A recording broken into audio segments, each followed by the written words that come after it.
সুধী ভক্তবৃন্দগণ, শ্রী শ্রী রাধা রস সুধানিধি গ্রন্থের এই পর্যন্ত আমরা 11টি শ্লোকের আস্বাদন করেছি। আজ আমরা দ্বাদশ নং শ্লোক অর্থাৎ 12 নং শ্লোকে আস্বাদনে প্রবৃত্ত হয়েছি। উৎজিব্রমান রসবারি নিধে তরঙ্গে রঙ্গে বীরৌ প্রণয় লুল বিলুচনায় তস্যা কদানু ভবিতা মহি পুণ্য দৃষ্টি বৃন্দাবটিং নবনী কুঞ্জ গৃহাদি দেবাঃ উৎফুল্লমান রসসাগর। শ্রীকৃষ্ণের তরঙ্গ রূপ হাস্য কটাক্ষ আদি দর্শনে প্রণয় ভরে যাহার নয়ন চঞ্চল এবং সতৃষ্ণ হইয়াছে, সেই বৃন্দাবনের নবনিকুঞ্জ গৃহের অধীশ্বরী শ্রীমতী রাধা রানীর পুণ্য দৃষ্টি আমার প্রতি কবে নিপতিত হবে? ভাব নিধি হলেন শ্রীমতী রাধা রানী। পূর্ব শ্লোকের ফুর্তিতে লীলার বিরামে সাধক আবেশে গ্রন্থকার শ্রীল প্রবোধানন্দ সরস্বতী পাদের চিত্তে স্বামিনীর করুণা লাভের জন্য বিপুল লালসা জাগিয়াছিল। লালসা যতই চিত্তে অধিকার করিয়া বসে, সাধক ততই অভীষ্ট প্রাপ্তির পথে দ্রুত গতিতে অগ্রসর হন। বিশেষত লোভ বা লালসাই রাগ ভক্তির প্রাণ বস্তু। মাদৃশ্য জীবের চিত্তে প্রতিনিয়ত কত বস্তু প্রাপ্তির জন্য লালসা জাগে। অবিলাসের জন্য চিত্তে লালসার গন্ধ উদিত হয় না। শ্রীযুগলের পারস্পরিক ভাব পরিপাটি শুনিতে শুনিতে সাধকের চিত্তে লোভ জন্মিবে। হিষ্টে লোভ প্রাপ্তি, ইহাই হলো একমাত্র সাধনা। ভক্তিরসামৃত সিন্ধু গ্রন্থেতে বললেন,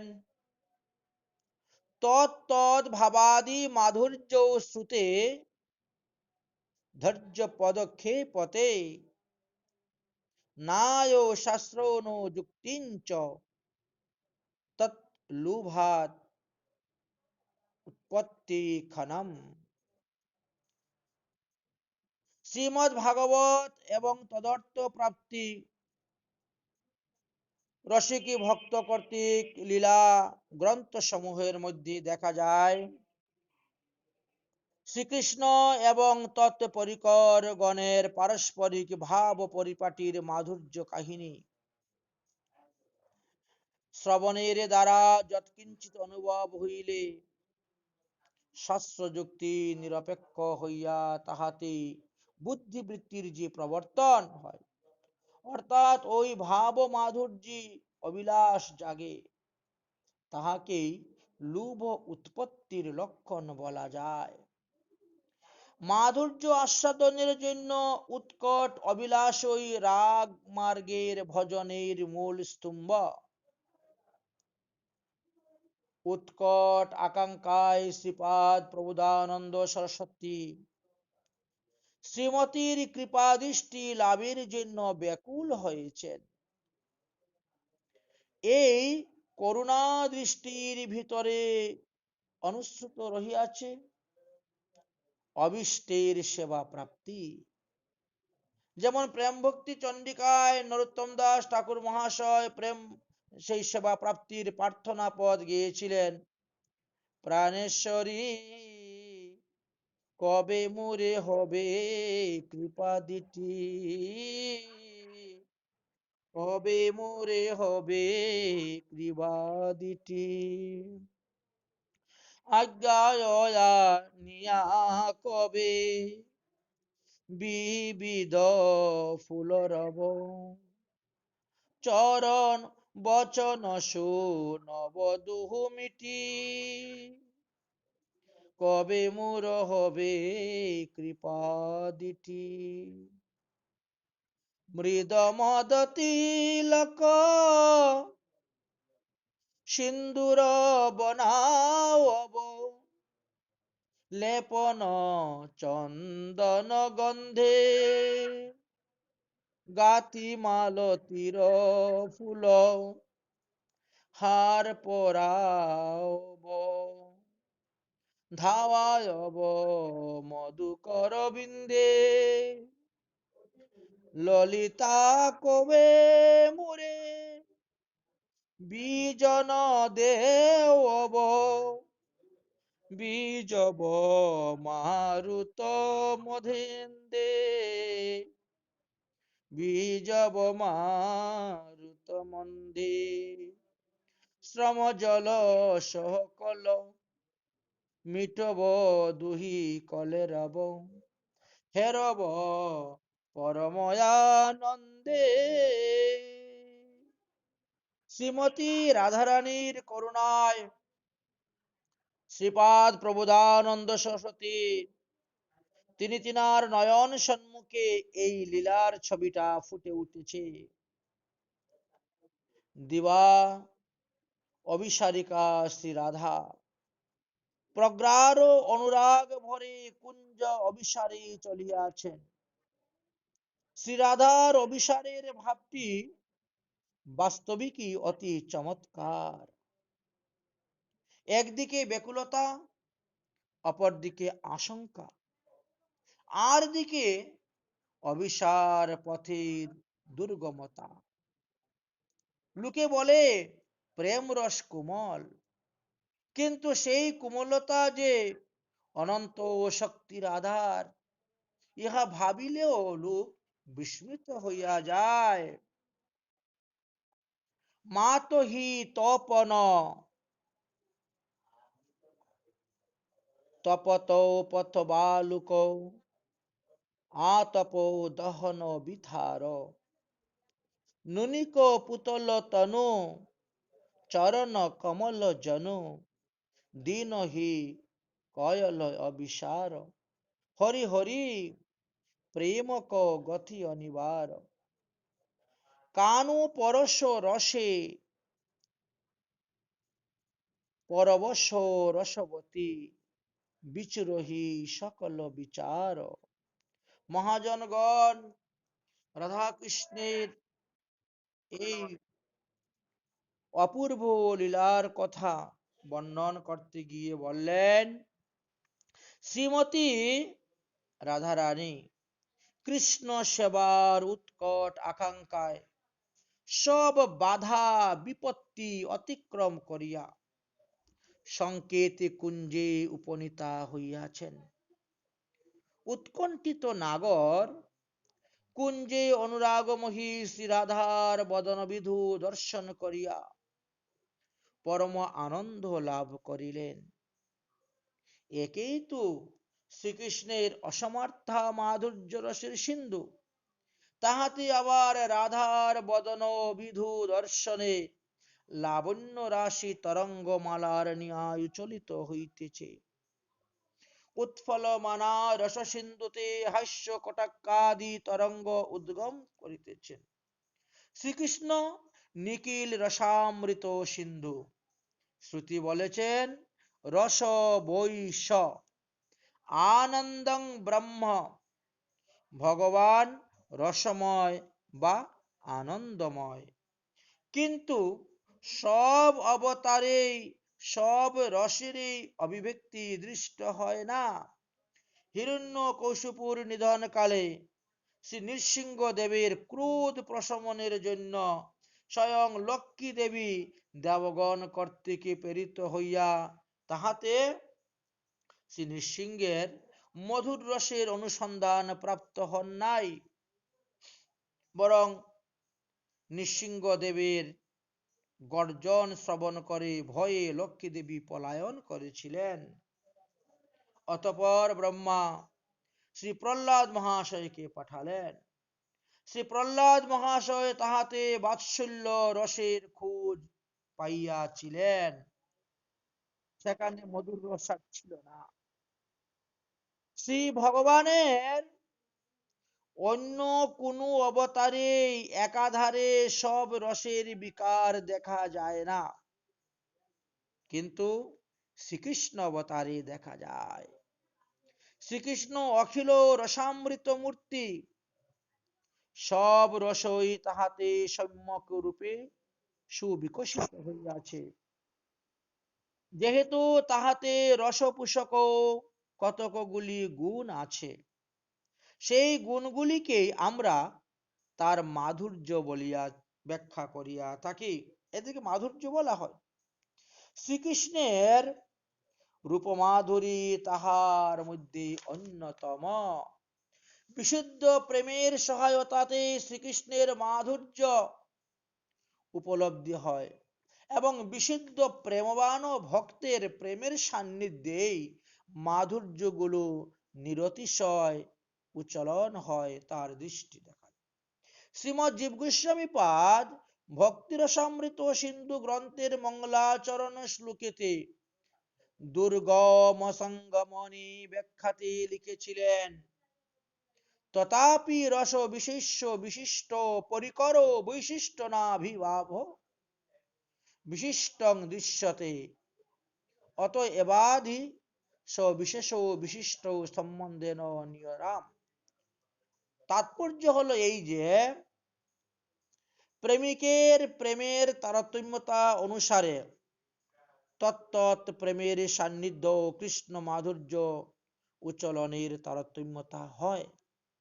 অতএব সর্বাতিশয় প্রেমবতী মধুর রস নায়িকা ব্রজসুন্দরীগণের প্রেম সান্নিধ্যে সিংহার রসরা শ্রীকৃষ্ণের রূপমাধুরী সমধিকভাবে উচ্চলন ঘটে।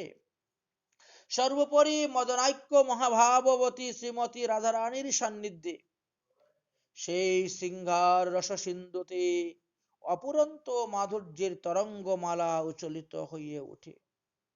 শ্রীপাদ প্রবোধানন্দ সরস্বতী তিনি কিঙ্করী রূপে সেই কুঞ্জেতে অবস্থান করে তিনি স্বচক্ষে দেখিতেছেন শ্রীরাধার বদন দর্শনে উৎফুল্ল নাগরের অন্তর সুষমা রাশির প্রকাশ পাইতেছে। হাস্য মধুর বদনে নিরতিশয় সৌন্দর্য, তাহাতে আবার মনোহর ভ্রু বিলাস। কান্ত বদন দর্শনে শ্রীমতী প্রণয় লুলুভ্য বিলোচনা।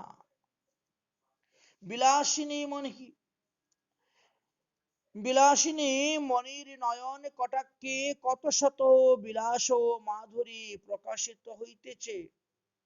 নাগর রাজের সৌন্দর্য সিন্ধুর তরঙ্গে শ্রীরাধার নয়ন সপরীর ন্যায় সাঁতার দিতেছেন। শ্রীরাধা শ্রীকৃষ্ণের প্রণয়নের বিকার, শ্রীরাধিকা হলেন শ্রীকৃষ্ণের প্রণয় বিকার। শ্রীমতীর নয়ন দ্বারে অন্তরের প্রণয় রাশি উদ্গত হইয়া রসময়ের হৃদয় পটে কত শত রসের ছবি আঁকিয়া দিতেছেন। প্রেম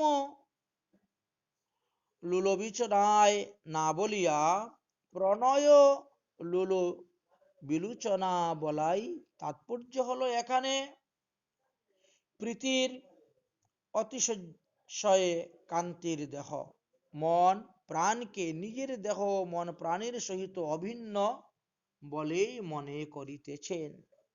আজ নাগরী মণি অতি উদার, অর্থাৎ রাধারানী উদার। নাগর রাজের সৌন্দর্য মাধুর্য দিয়া স্বাভাবিক বাম্য ভাবকে দূরীভূত করিয়া নিজের বশীভূত হইয়া লইয়াছেন। প্রণয় ভরে নয়ন কটাক্ষ বিলুল, অর্থাৎ চঞ্চল। এই চঞ্চল যে কত শত সিংহার ও রসময় ভাবের অভিব্যঞ্জক তাহা বলা বাহুল্য। নয়নদারী কান্তাকে যেন প্রণয় অর্ঘ্য দিতেছেন। শ্রী অঙ্গীর বিলাস নামক অলঙ্কারটি অভিব্যক্ত হইতেছে। গতিস্থানা সমাধিনা মুখ নেত্রাধিকর্মণাম তৎকালীনংস্তু বিশিষ্য বিশাল বিলাস প্রিয় সঙ্গম জম। প্রিয় সঙ্গম সময়ে গতি, স্থান, আসন, মুখ, নেত্রাদি যে তৎকালীন বৈশিষ্ট্য প্রকাশ পায় তাহাকে বিলাস বলা হয়। শ্রীমতী শ্রীমুখে নেত্রাদি অঙ্গ প্রত্যঙ্গের তৎকালীন মাধুর্য দর্শনে সৌন্দর্য লব্ধ নাগর বিলাস বাসনায় অধীর হইয়া পড়িয়াছেন। বিলাসের উপক্রম জানিয়া কিঙ্করী কুঞ্জের বাহিরে গমন করিলেন। কি মধুর যুগল বিলাস! ভাগ্যবতী কিঙ্করী কুঞ্জ রন্ধ্রে নয়ন দিয়া যুগল বিলাস মাধুরী আস্বাদনের সৌভাগ্য পাইয়াছেন। বিলাস অবসানে সেবার অবসর বুঝিয়া পুনরায় কুঞ্জে প্রবেশ করিলেন। শ্রীমতী বিলাস সজ্জার উপবিষ্টা, শ্রী অঙ্গ হইতে মাধুরী ধারা যেন ঝরিয়া ঝরিয়া পড়িতেছে। নাগর আজ মুগ্ধ, বলেন লীলায় অন্তে সুখে ইহার যে অঙ্গ মাধুরী, তাহা দেখি সুখে আমি আপনা পাশরি। শ্যাম সুন্দরের অনুভবের মধ্য দিয়া কিঙ্করীগণরাও অনুভব করিতেছেন শ্রীমতী যেন ওই নব নিকুঞ্জ গৃহের অধিষ্ঠাত্রী দেবী। শ্রী অঙ্গ মাধুর্য কুঞ্জ গৃহ উদ্ভাসিত। দেবী কহি দুতমানা পরমা সুন্দরী, কিংবা কৃষ্ণ ক্রিয়ার পূজা বসতি নগরী। বিমুগ্ধ নাগর অতৃপ্তের মতন শ্রীকৃষ্ণ শ্রীমতীর রূপ মাধুর্য আস্বাদন করিতেছেন। কিঙ্করীরা সেবায় নিরতা। সহসা স্ফূর্তির বিরাম হয়ে গেল। সাধক আবেশে পরম আরতির সহিত প্রবোধানন্দ সরস্বতী পাদ তখন প্রার্থনা করিতেছেন, আমার প্রতি শ্রী রাধার পূর্ণ দৃষ্টি কবে নিপতিত হবে? এখানে পূর্ণ দৃষ্টি শব্দের অর্থ মনোজ্ঞ বা মনোরম দৃষ্টি বুঝে নিতে হবে। শ্যাম সুন্দরের আস্বাদনের ভিতর দিয়া প্রণয় লুল বিলোচনা শ্রী রাধার দৃষ্টি মাধুরী আস্বাদনের ইচ্ছায় শ্রীমতীর পুনর্দৃষ্টির সান্নিধ্য লাভ কামনা করিতেছেন। অথবা অন্য অর্থে যদি আমরা ব্যবহার করি তাহলে পুণ্য শব্দে শুভাবহ। সাধক দশায় দৈন্যের উদয়ে বলিতেছেন শ্রীমতীর সেই দৃষ্টি পরম শুভাবহ। কবে এই পুণ্য দৃষ্টি এই দুর্গত অবস্থা হইতে উদ্ধার করিয়া পরম করুণায় লীলা রাজ্যে আমায় লইয়া যাইবেন? তাই তিনি শ্রীমতী রাধারানীর চরণে প্রার্থনা করিতেছেন, সুকময় বৃন্দাবনে নহল নিকুঞ্জ বনে, কুঞ্জেশ্বরী কৃষ্ণ প্রিয়তমা, রসাব্দি তরঙ্গ সম দৃষ্টিভঙ্গি মনোরম, প্রণয় চঞ্চল বিলোচনা, সেই লীলাময়ী দেবী। পূর্ণ দৃষ্টি মূরপতি, করিবে কি করুণা স্বভাবে, দেহ মন ইন্দ্রিয়াদি প্রেম রসে উপযোগী, হইবে কি দাসী পদ লাভে, এতে কোলালসা মনে, মদীশ্বরীর শ্রীচরণে, কৃপাময়ী করয় অবদান, বনে শ্রী প্রভুদানন্দ, অহে ভানুকুল চন্দ, কৃপা বিনু গতি নাহি আর, কৃপা বিনু গতি নাহি আর। আমরা শ্রী শ্রী রাধারস সুধানিধি গ্রন্থের ১২ নং শ্লোক আস্বাদন করলাম। তারপরে আমরা ১৩ নং শ্লোকেতে প্রবেশ